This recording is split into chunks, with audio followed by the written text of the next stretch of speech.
I recently put out a video that provided a brief history of Little Devil Inside, documenting what we know and speculating on its whereabouts after a long period of complete silence. As I was making it, I did think to myself how hilarious it would be if the developers finally provided an update shortly after the video was released. Well, that's exactly what happened. Just 3 weeks later, Neostream decided to break their silence and delivered a long-awaited announcement in the form of a Kickstarter update and a YouTube video. I'm going to pretend this was all my doing because I sent them an email questioning its whereabouts, so you can all thank me later. I couldn't believe it. The game lives. I was honestly overjoyed seeing it. As I've said before, I've been eagerly anticipating this game since I learned of its existence during the PS5 showcase all the way back in 2020. After hearing absolutely nothing about it since October 2021, and with it then missing its 2022 release window by a couple of years, I was starting to believe it would never see the light of day. So to see a new video filled with over 6 minutes of gameplay, well, you can just imagine my excitement and surprise. It had reignited my interest and hope in the project until it kinda didn't.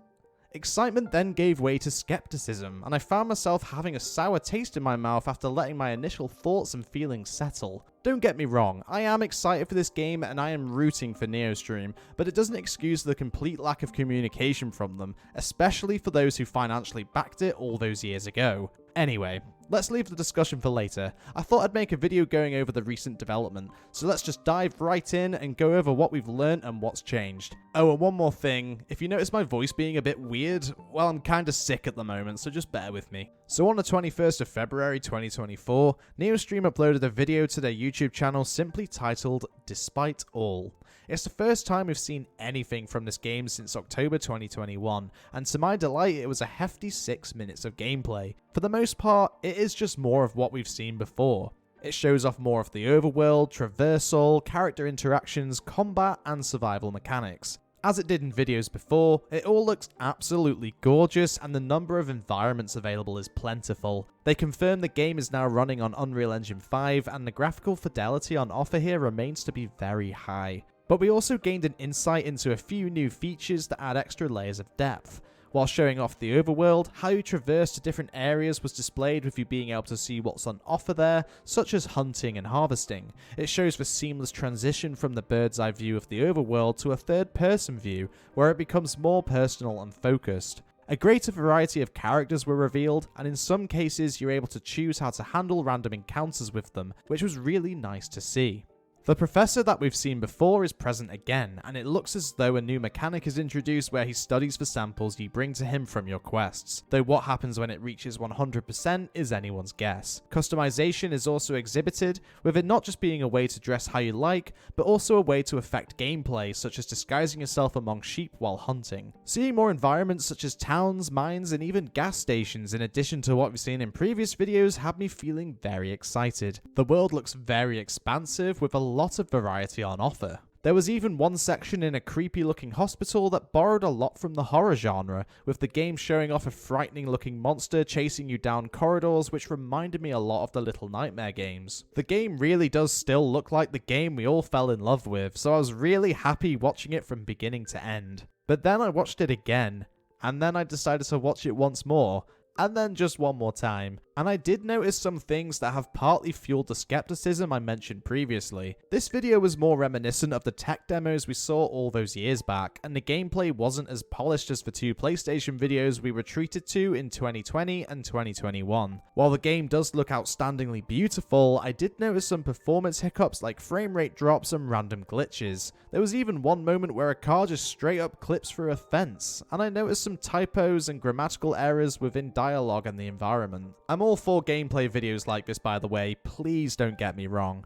I'm fully aware that trailers like the PlayStation ones are polished to perfection and tailor-made to ramp up buzz and excitement. There are countless examples of us being massively misled where we've seen a flashy trailer only for the end product to be a disaster, so I love to see genuine, raw gameplay like this recent Little Devil Inside video. But this game has been in development for 9 years, and a few scenes in this video share a lot of similarities with gameplay during its humble beginnings. settings, where it looks a bit janky and rough around the edges. Perhaps I'm nitpicking here. Ultimately, who the hell am I to judge when I have zero clue about game development? It is an indie game after all, made by a small team with a troubled history, and they've also shifted game engines to Unreal Engine 5, so perhaps I'm wrong to hold it in such high regard. Maybe it's Neostream's awful communication and mistreatment of Kickstarter backers that's making me view it through a negative lens. Or maybe I've become so conditioned by being let down by developers with a "we'll fix it after launch" attitude that's making me overanalyze and wrongly nitpick. I just can't help but think it should look a little bit more polished than this considering its long time in the oven. Anyway, it's an interesting discussion and I'd love to hear your thoughts on it. In addition to the video, Neostream put out a statement on Kickstarter also titled "Despite All" that attempts to address the current state of the game and why they've been silent for so long. It was the first update since June 2020, which is absolutely baffling when you think about it. Anyway, the statement briefly charts the history of the game and company, with them saying, quote, "Began with a dream of two brothers. You supported, we became a team, then grew into a company and tried many hands to make light work. Along the way, in all efforts to making a great game, many great people have come and gone. People with respectable but different purposes and pursuits. In sharing these differences and thoughts, we were sometimes touched and moved and sometimes in conflict. We are responsible for not being able to embrace the differences, and of course, sincere apologies to you all." End quote. It then goes on to detail how only the core founding and starting members remain with a common purpose of, quote, "just to make a great game." End quote. They acknowledge the delays and radio silence, but assure us all that they've been here the whole time. But this time, they're, and I quote yet again, "stronger, much stronger." End quote. It ends with them informing us they've started publishing discussions and will hopefully be able to answer the many questions we all have soon. There's a link to this statement in the description of this video if you want to read it yourself. So my speculation that the game was in development hell appears to be accurate. It's quite an interesting statement, and I get the feeling it's designed to tug on our heartstrings and boost morale and support. I am really happy to see this, and I'm glad they've acknowledged things haven't exactly been handled very well. Many projects fall victim to creative differences, and it's nice to see a company being open and honest. Whether or not this is enough for their backers is an interesting area of discussion, so if you have backed this game in the past, then I'd love to know your thoughts. But other than focusing on what they did say, I think it's important to focus on what they didn't.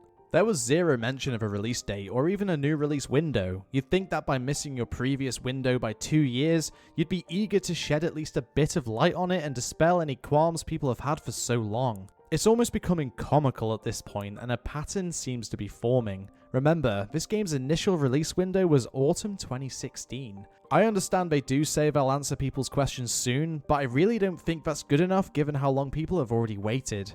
Another thing that was absent was any mention of Sony and their backing of the project. It's unclear if it'll still be a PlayStation timed exclusive and whether Sony are even involved at all anymore. I mentioned in my previous video the dismay Xbox and Nintendo backers felt upon the news of PlayStation timed exclusivity. You can only imagine their dismay now after still being left in the dark on the subject. I thought I'd check out their website to see if there's any updates, but it's still the same as it was before. It's very outdated with minimal information, and the Xbox logo still hasn't been updated to include the Series S and X.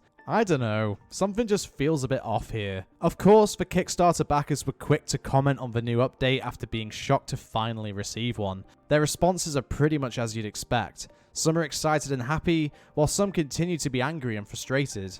One person said, quote, "I make games for a living. Every time, it is a series of miracles that gets the final product to release. Personally, I funded your dream, not purchased a game.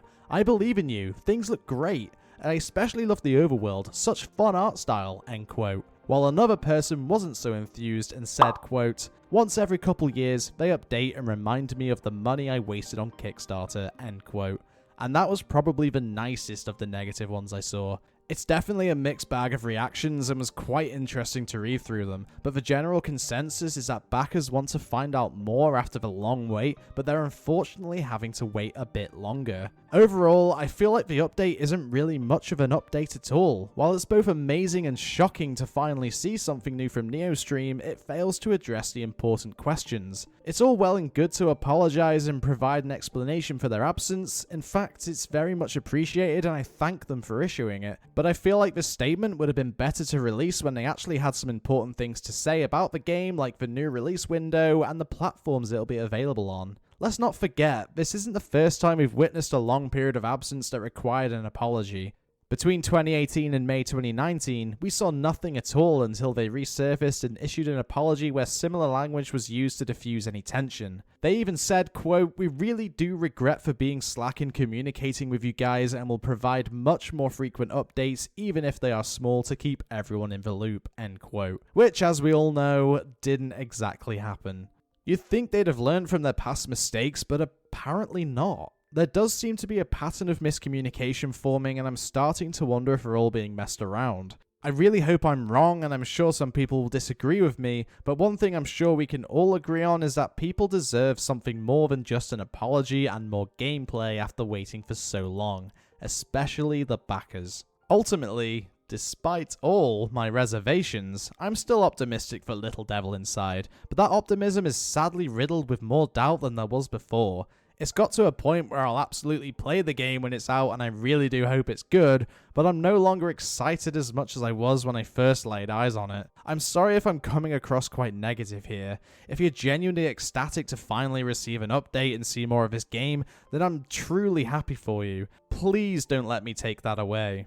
I think I'm just annoyed for the original backers. They deserve more than this. The game still looks like everything I want it to be. It continues to look weird and beautiful, but most importantly, refreshing in an industry that favors repetition over originality. My assumption of it being in development hell was proved right by their statement. I just hope they're now able to sail forward in calmer waters and take less than 4 years to provide an update. I'm praying communication will be much better from here. Well, that's my 2 cents. What are your thoughts? Do you still think the game is coming out? Do you think the performance is acceptable after 9 years? And has Neostream won back your trust? Drop a comment below and let's have a chat. Many thanks for watching. I'll see you in the next one.